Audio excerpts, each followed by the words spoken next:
학생들 공이 1분 강의를 시작하도록 하겠습니다. 공통수학이 1분 강의 19페이지 오른쪽 개념 강의를 할게요. 오른쪽 이제 개념 강의고요. 오늘 배우실 내용은 이제 공통 이제 접선의 길이, 공통 접선의 길이. 아마 책에는 이제 두 원에 동시에 접하는 접선의 길이라고 되어 있는데 선생님은 그냥 공통 접선의 길이라고 할게요. 오늘 배우는 공식은 외울 필요는 없고요. 그냥 이제 어떻게 구하는 방식만 알면 돼요. 오늘 이제 구하는 공식은 이제 뭐 굳이 암기할 필요는 없고, 하지만 이제 그 방법만 알면 돼요. 그 공식 도출의 방법. 일단 두 가지로 나눌게요. 어떠한 이제 직선을 기준으로 원이 같은 방향에 있을 때, 죄송해요. 대충 그릴게요. 그냥 그런 식으로 있을 때 제가 원 크기를 일부러 다르게 했어요. 그랬을 때 야기를 이제 공통 외접선이라고 불러요. 원이 같은 방향에 있어요. 이 직선을 기준으로 원이 같은 방향에 있으면 야기를 이제 공통 이제 외접선이라고 불러요. 그럼 예를 들어서 이런 형태는 어떤 원 크기를 좀 다르게 할게요. 이렇게 되어 있는데 이렇게 되어 있으면 A는 이제 공통 이제 내접선이라고 불러요. 내접선. 원이 이제 직선을 기준으로 이제 다른 방향에 있죠. 그랬을 때 접점 두 개를 잡아줄게요. 여기 접점을 선생님이 P, 여기 접점을 이제 Q라고 잡을게요. 그럼 좀 대충이라도 이해하세요. 여기 접점을 P, 여기 접점을 Q로 잡을게요. 그래서 이제 공통 접선의 길이는 이 외접선에서의 PQ의 길이를 물어보는 거고, 내접선에 이제서 이제 PQ의 길이를 물어보는 거예요. 어떻게 구할 거냐? 일단 결론부터 얘기하면 이 길이를요 이동시킬 거예요. 결론부터 얘기하면 이 길이를 이동시킬 겁니다. 일단 변이사 일품책하고 좀 스토리를 맞추기 위해서 일품책은 이제 R'을 크게 해줬네요. R'을 무슨 얘기냐면 이 중심과 요 반지름을 큰 녀석을 R'이라고 하겠고요. 작은 녀석을 이제 R이라고 할게요. 이게 수직으로 되겠죠. 중학교 3학년 때 배웠죠? 원의 중심과 접점을 연결하면 수직이다. 원의 중심과 접점을 연결하면 수직이다. 접선의 접점과. 그럼 여기서도 선생님이 중심을 잡고 이렇게 잡았을 때 A를 R'이라고 놓을게요. 이 A를 이제 R로 놓을게요.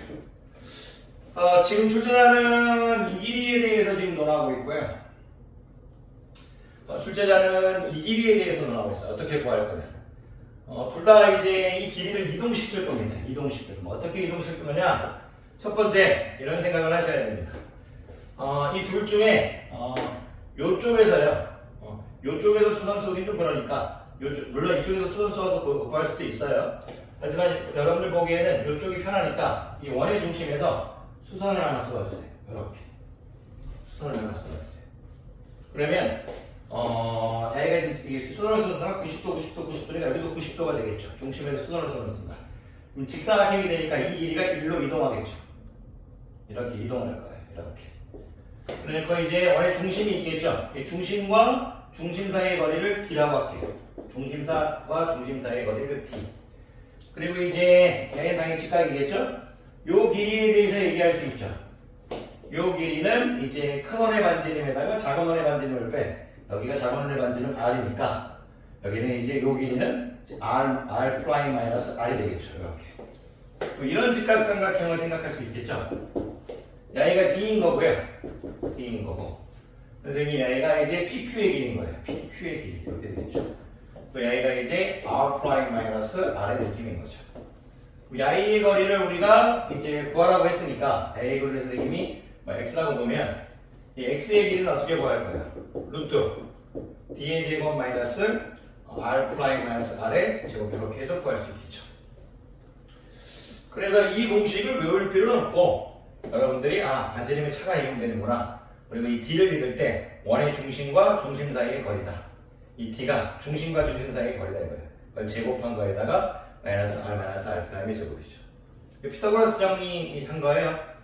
여러분들 만약에 이 공식이 바로 안 보인다면 잠깐 야기를 K로 볼게요. X제곱 더하기 K제곱은 D의 제곱인 거죠. 그러면 X제곱은 D의 제곱 마이너스 K제곱인 거죠. 그럼 x는 플러스 마이너스인데 길이에 음수가 없으니까 루트 da제곱 마이너스 k제곱인 거죠. k가 r 마이너스 r이니까 이렇게 해석하겠습니다. 어쨌든 여러분들이 암기해야 될 건 y를 이동해서 할 건데 원의 중심에서 다른 쪽으로 수선을 쏘아준다. 원의 중심에서 다른 쪽으로 수선을 쏘아준다. 직사각형에서 변의 길이 이동이에요. 직사각형에서 변의 길이 이동. 그 다음 피타고라스 정리를 이용해서 구한다. 그냥 공통 외접선의 길이든 공통 내접선의 길이든 야이를 이동할 건데 이동하는 근거는 직사각형이라는 거예요. 그리고 나머지 구할 때는 직각삼각형에서 구한다. 이렇게 저 얘기해 주시면 될 것 같아요.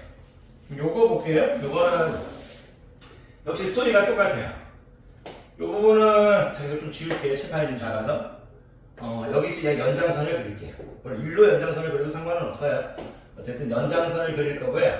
역시 이 아래에서도 다시 수선을 쏘을 거예요. 여기하고 여기는 직각이겠죠? 수선을 쏘는 수가 어떻게 돼요? 직사각형이 탄생했죠. 90도, 90도, 90도니까. 이 길이가 어떻게 돼요? 이렇게 이동했겠죠? 똑같지 않나요? 직사각형을 만든 다음에 길이 이동시키는 거. 이 길이는 우리가 이 길이하고 똑같겠죠? 그러면 제가 이제 원의 중심과 원의 중심을 연결한 y를 선생님 d라고 볼게요. d. 그럼 여기는 선생님이 r 되겠죠? 그럼 어떤 이제 직각삼각형을 보시면 되냐면 요 직각삼각형을 보라는 얘기죠. 전체 이 큰 직각삼각형. 그럼 여기가 d가 될 거고 여기가 d가 될 거고 빗변이니까 d가 될 거고 제가 여기를 만약 r 프라임 플러스 r이라고 넣었다면 여기가 지금 x가 되겠죠. 요 길이가 지금 x가 되겠죠. 그러면 x는 루트 d의 제곱 마이너스 r 프라임 r의 제곱 이렇게 된다 이거야. 어떤 느낌인지 아시겠죠? 이런 식으로 해서 접선의 길이를 구하겠다. 이 공식을 굳이 외울 필요는 없지만 만약 외웠다면 이런 생각을 가지시는 게 좋아요. 원이 같은 방향에 있을 때는 둘 다 마이너스다. 원이 다른 방향에 있을 때는 당연히 앞에 건 마이너스일 거고 뒤에 건 플러스일 거다. 이렇게 외워주는 게 좀 도움이 되긴 하죠. 자꾸 쓰다 보면 공통 외접선은 마마다. 그리고 공통 내접선은 앞에가 마이너스고 뒤에가 플러스다. 이런 것들이 바로 공식이 암기되기도 합니다. 자, 이 정도만 하겠고요. 다음 시간에 문제 풀도록 하겠습니다. 강의입니다. 고생 많으셨습니다.